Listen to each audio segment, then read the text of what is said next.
Au Mali, tout comme dans le pays de la sous-région, vivre avec un handicap devient de plus en plus pénible.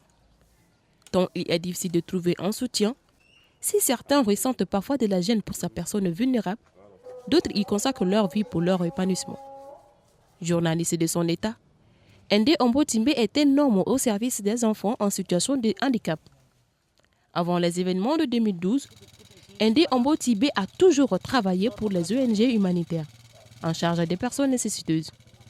Les conditions sécuritaires ayant obligé certaines ONG à quitter le pays, le journaliste humanitaire se trouva face à un choix cornélien entre abandonner ses enfants par faute de moyens ou les récupérer. On avait une quarantaine d'enfants, donc chaque enfant était parrainé par soit une association, soit des personnes morales en France. Donc vous savez, depuis là, le projet s'est interrompu. Sur les quarantaines d'enfants, on était obligé de libérer beaucoup. Face au départ de ses employeurs, pour la plupart occidentaux, Ndé Ombo-Timbe décida de garder 6 sur la quarantaine d'enfants, et ce depuis 6 ans.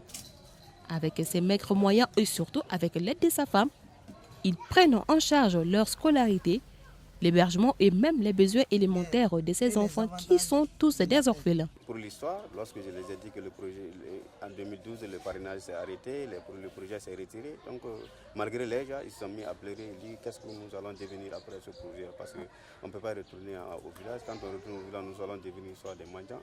Et vous savez, en brousse, là, quand tu es handicapé, tu ne peux pas contribuer au développement économique de la famille, donc tu n'es même pas considéré. Donc moi, il a dit, bon, Dieu est grand, je les ai considérés. En tout cas, du temps que moi, je suis sur le village, je vais faire de mon mieux. C'est ainsi que je les ai au moins soulagés. Et j'ai décidé quand même de les garder. En tant que j'ai fait mes bas kononana. Umanye no ala de aduma. C'est que ni ala aduma no nyeshi mogomima. Ibu tani bulu fly. Ani simfla. Ani dine ni nganya. Ala wonyo punchama anyu tani ala eredi. Ils sont amputés des pieds, de bras ou aveuglés. Ces enfants font partie désormais de la famille. 6 ans après, ces enfants sont dans la couture et d'autres fréquentent le lycée. Chez Ndé, ces enfants trouvent les chaleurs familiales.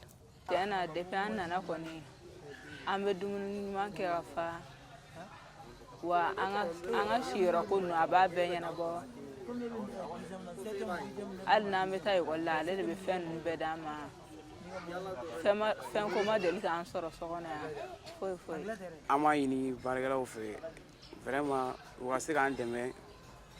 Quand on a demain quoi, voilà ça. Aga Chelsea jala kangwa. Voilà, en même temps, ali mogo parce que alors dia ni kira banwato chugo. Mogo il kana bli kun la vous savez ko ni kira banwato il sera fuge jena ko. Donc il sera fin beke bon. Il sera école ko nemo sera barre sera mge ko. Ama santanana menano. Bon, ne bɛ yan nɔ vraiment bayi foyi tɛ ne yan nɔ n ka kɛnɛ n bɛ dumuni kɛ cogo min ka di n ye bon ni n ka école ko fɛn fɛn wulila ale de bɛ jɔ n'a ye a kɛra i n'a fɔ n fa quoi. Ndé Ombo-Timbe héberge 16 personnes dans sa modeste demeure. Aujourd'hui, ce journaliste qui évolue dans le privé n'a qu'une seule obsession, c'est de réouvrir son centre et de pouvoir aider autant qu'il peut les enfants en situation de handicap. Il n'y a pas de moyens, sinon il y a certains, beaucoup qu'on appuyait, mais depuis que le projet s'est retiré, ils n'ont pas pu aller à l'école. Franchement, souvent, même l'autre jour, j'ai rencontré un non-voyant qui était devenu mendiant. Vraiment, j'ai même pleuré parce qu'il faisait la 6e, donc là où il loge, là, il n'y a pas quelqu'un qui puisse l'amener à l'école. Bon, moi aussi, je suis débordé, je n'ai pas les moyens. Franchement, j'ai même pleuré. Lorsqu'il a dit, elle dit vraiment, il voulait continuer, malheureusement, vraiment, il n'a pas quelqu'un qui puisse l'amener à l'école. Donc, il était obligé de devenir mendiant. Bon, tu vois, il y a beaucoup de cas comme ça. Au-delà de ces 5 qui sont sur moi, qui, comme je l'ai dit, c'était des cas très urgents. Il y a d'autres enfants aussi. De temps en temps, je vais aller les voir dans les familles.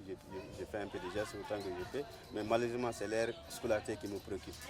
Donc vraiment, si j'avais eu un appui, je devrais réouvrir le centre encore pour venir en aide à plus d'enfants. Parce que certains étaient en 6e, d'autres étaient en 5e.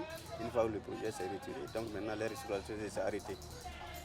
Donc franchement, mon seul souci, c'est ça. Parce que quand ils ne partent pas à l'école, ils vont devenir des mendiants. Donc là, vraiment, franchement, ça ne meurt pas. Sans grand moyen, Ndé fait de son possible pour combler le vide et apporter le réconfort dont ses enfants ont besoin. Avec son salaire de journaliste, son seul vœu aujourd'hui est de voir ses enfants réussir dans la vie.